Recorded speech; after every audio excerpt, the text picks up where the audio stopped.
Hello, and a very warm welcome back to Vita Prime Health. It is such a pleasure to be with you again. I've had the honor of working in a field that has always fascinated me, the intersection of longevity, preventative medicine, and the human spirit. Today, I want to talk about a subject that is often misunderstood, yet it is one of the most powerful levers we have for our health, our performance, and our overall sense of well-being. We're going to be talking about cortisol, the hormone you've likely heard about in relation to stress, but which plays a far more nuanced and vital role in our lives. In particular, we'll explore how to control your cortisol levels to avoid burnout, and for those who are already feeling its weight, how to begin the journey of overcoming it. It is truly difficult for me to overemphasize just how important cortisol is to our daily functioning. As you will soon discover, its impact on our mood, our sleep, our immune system, and our long-term health is immense. And our ability to regulate its rhythms throughout the day and night is, I believe, one of the most powerful tools we have for our well-being. The long-term effects of a dysregulated cortisol rhythm can be profoundly damaging, and the great news is that the tools to fix it are simple, accessible, and free. Before we begin, I want to make a special request of you today. Please stay with me for our entire time together. We will start with a general overview, but the most important and truly life-changing information, the crucial steps for a path forward in your own life, will be revealed as we go. The actionable insights and a detailed guide on how to approach this trend will be found in the latter half of our episode, and I promise you they are well worth the wait. I want this to be a conversation. The concept of stress and burnout is something so many of us have been curious about, but perhaps a little intimidated by. Have you ever felt that overwhelming sense of being wired and tired? Or have you noticed your mornings are filled with anxiety and your nights with sleeplessness?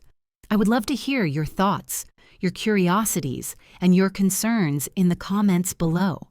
Your questions help guide our community and can provide valuable insights for others who are listening. The misunderstood rhythm of cortisol.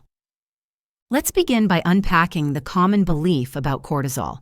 Most of us have heard of cortisol, and we usually associate it with stress. This is understandable, as cortisol is indeed a hormone released by our adrenal glands in response to stress. But to think of it only as a stress hormone is to miss its greater purpose and its incredible power for good. The most important thing to understand is that cortisol is not inherently bad. It is, in fact, a hormone that is essential for life itself. The key is its timing and its level. The most critical concept to remember from our discussion today is your cortisol rhythm, or more particularly, your 24-hour circadian rhythm in cortisol. If you remember nothing else from this episode, please remember this. You want your cortisol to be high early in the day, shortly after waking, and you want your cortisol to be low in the hours right before and in the first hours of sleep. If we can get this rhythm correct, it can reinforce every other aspect of our health, from our sleep and our energy to our performance and our sense of calm. When we get this right, everything else in our health journey becomes so much easier. Cortisol's true role is not simply to respond to stress. It is a hormone that causes the deployment of energy into the body, directing that energy to the tissues that need it most, particularly our brain, to deal with all sorts of things that demand our focus and our vitality. It does this by causing the release of glucose, or blood sugar, into the bloodstream from our liver and muscles. So when you need energy to get out of bed in the morning, to deal with a work task, to drive your children to school, or to handle a difficult conversation, cortisol needs to be released.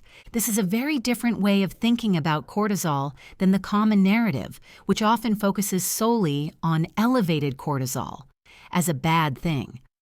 We need cortisol to get glucose into the bloodstream to power our day. The problem arises when cortisol is elevated at the wrong times, particularly in the evening, or when it is consistently high due to chronic stress. The historical and clinical context of stress. The human stress response is a remarkable evolutionary tool. In our ancestral past, a sudden stressor, a threat from a predator, for instance, would trigger a rapid release of adrenaline and a slightly slower but more sustained release of cortisol. Adrenaline would give us the immediate energy to fight or flee, while cortisol would ensure that we had a steady supply of blood sugar to maintain our energy levels after the initial adrenaline spike. This response was designed to be short-lived. Once the threat was gone, our bodies would return to a state of rest and repair, and our cortisol levels would naturally decline. The problem in the modern world is that our stressors are rarely short-lived. We don't have to flee from predators, but we do have to contend with demanding jobs, financial worries, relationship conflicts, and the constant digital demands on our attention. Our bodies react to a stressful email or a difficult conversation with our partners in the same way they would a tiger, by releasing cortisol. When this happens day in and day out, our cortisol levels remain chronically elevated. This is where the long-term, damaging effects begin. Clinically, this chronic high cortisol state can lead to conditions like Cushing's syndrome in its most extreme form.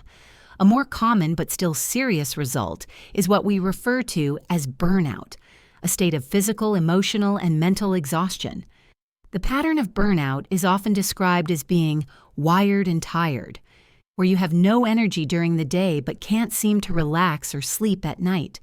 You might feel a profound sense of exhaustion, but your body is still in a state of high alert, with elevated cortisol levels disrupting your sleep, your mood, and your ability to recover. In my research, I've also come across cases of Addison's disease, where cortisol production is too low, which can also lead to similar feelings of fatigue and a lack of vitality, illustrating the importance of balance. The physiological consequences of this chronic elevation are significant. Elevated cortisol can suppress your immune system, making you more susceptible to illness. It can also disrupt your digestive system, leading to issues like irritable bowel syndrome.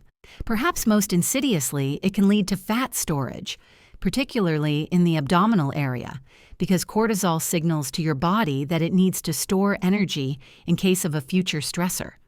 This is a survival mechanism that, in our modern world, is no longer serving us. The link between chronic stress, elevated cortisol, and metabolic disorders like type 2 diabetes is well documented in clinical literature.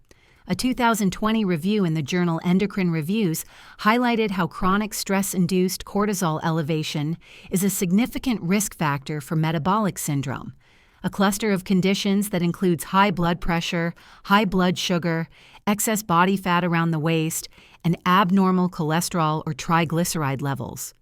Diverse journeys, patient anecdotes. In my professional practice, I have seen the face of burnout in many forms.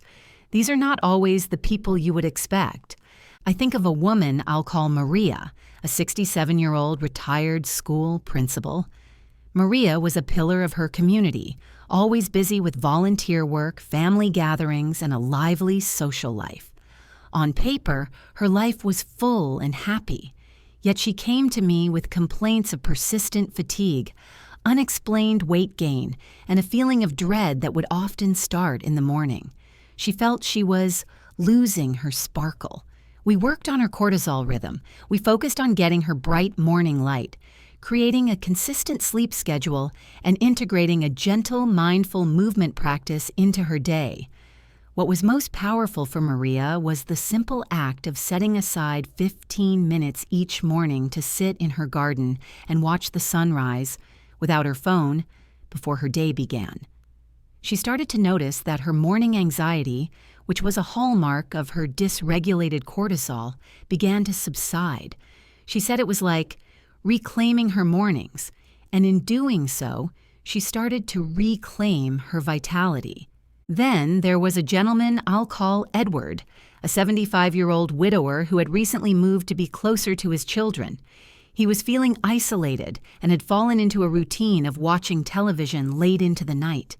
His sleep was fragmented, his energy was low, and he felt a general sense of malaise.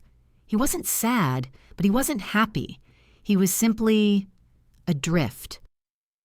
In our work, we focused on using light as a tool. We talked about turning off all screens, including the television at least an hour before bed, and using a red light bulb in his reading lamp. We also discussed the importance of getting a solid dose of natural sunlight in the morning. Edward's biggest breakthrough came when he started taking a morning walk to the local coffee shop, which not only exposed him to the morning light, but also gave him a social connection, even if it was just a brief chat with the barista. He started to feel a sense of purpose again, a return to his old self. He said, "I thought my lack of energy was just old age. I never realized it was my body's internal clock that was just out of sync." And then there was a woman I'll call Susan, a 69-year-old grandmother who was taking care of her young grandchildren a few days a week. Susan loved her grandchildren dearly, but the constant demands of their high energy, combined with her own busy schedule, left her feeling utterly depleted. She was having trouble sleeping, and she found herself short-tempered and irritable, which was out of character for her. Her doctor had run a series of blood tests that came back normal, but Susan knew something was off. In our conversations, we focused on boundaries and recovery. We worked on helping her create a clear evening ritual, a time to decompress after a busy day with the children. This included a warm bath with Epsom salts and a simple breathing exercise. She began to view this time not as a luxury, but as a necessity for her health. She told me, "I finally realized that taking care of myself was the most important way to take care of my family." This shift in perspective, from feeling guilty about needing rest to seeing it as a fundamental part of her role, was a turning point for her. I must ask you again, have these stories brought to mind your own experiences or those of someone you love? What wisdom do you have to share with this community? Please feel free to add your voice below. Lifestyle integrations and daily practices to control cortisol. Now for the crucial part of our discussion, the practical tools you can use to correct your cortisol rhythm and overcome burnout. Remember, you don't need a medical degree to do this. You simply need awareness and intention. Harness the power of morning light. This is perhaps the most powerful and accessible tool you have. As soon as you wake up in the morning, expose yourself to bright light. The best source is natural sunlight. Take a walk outside, sit by a window, or even just stand on your porch for 10 to 15 minutes. This exposure to bright light sends a powerful signal to your brain to halt melatonin production and release cortisol, which is exactly what you want. This sets your circadian clock for the entire day. Time your caffeine intake. If you're a habitual caffeine user, you might find that delaying your first cup of coffee or tea by 60 to 90 minutes can make a world of difference. Caffeine, for a habitual user, doesn't significantly boost your cortisol levels, but it can extend its life in your system. By delaying it, you allow your natural morning cortisol peak to occur on its own, and the caffeine then works to sustain that energy without a crash later in the day. The power of physical activity. Movement is a powerful tool. When we exercise, our bodies release cortisol, which helps mobilize the glucose we need for energy. This is a good thing, as it's a short, healthy spike. However, if you are working out late in the evening under bright lights, you can disrupt your sleep by elevating your cortisol levels too close to bedtime. For most people, exercising in the morning or early afternoon is a wonderful way to boost your cortisol rhythm and feel more energized. A 2021 study in the journal Sleep Medicine found that regular morning exercise was significantly correlated with improved sleep quality and reduced cortisol levels at night. Dietary and supplemental support. Your diet plays a huge role in regulating your cortisol. A diet rich in whole foods, healthy fats, and a balance of protein and complex carbohydrates can help keep your blood sugar stable, preventing the dips that trigger a cortisol spike. Having some starches with your last meal of the day can also be helpful. Some supplements have also shown promise in helping to modulate cortisol. Things like ashwagandha and apigenin have decent studies in humans to support their use for reducing cortisol, which can be particularly helpful for those struggling with evening anxiety or sleeplessness. Magnesium threonate is another excellent supplement that has been shown to support sleep and nervous system health. Of course, always consult with your doctor before starting any new supplements. Manage your light exposure at night. Just as morning light is your friend, bright light at night can be your enemy. The light from our phones, tablets, and televisions sends a signal to our brains that it's still daytime, suppressing melatonin and keeping cortisol slightly elevated. Try to dim the lights in your home in the evening. Use a red light bulb in your reading lamp if you're reading a book, and put all screens away at least 60 to 90 minutes before you plan to sleep. This simple act can make a profound difference in the quality of your sleep. The most important takeaway here is to start with the protocol that addresses your biggest pain point. If you're struggling with morning fatigue, focus on that morning light and movement. If you're struggling to sleep at night, focus on evening light management and relaxation techniques. By making one small, consistent change, you can begin to make a profound shift in your overall health. Unpacking the myths, separating fact from fiction. The topic of cortisol and burnout has led to several myths that can be confusing. Let's bring these out into the light and replace them with compassionate, evidence-based truth. Myth: cortisol is always bad for you. Truth: this is a dangerous oversimplification. Cortisol is essential for life itself.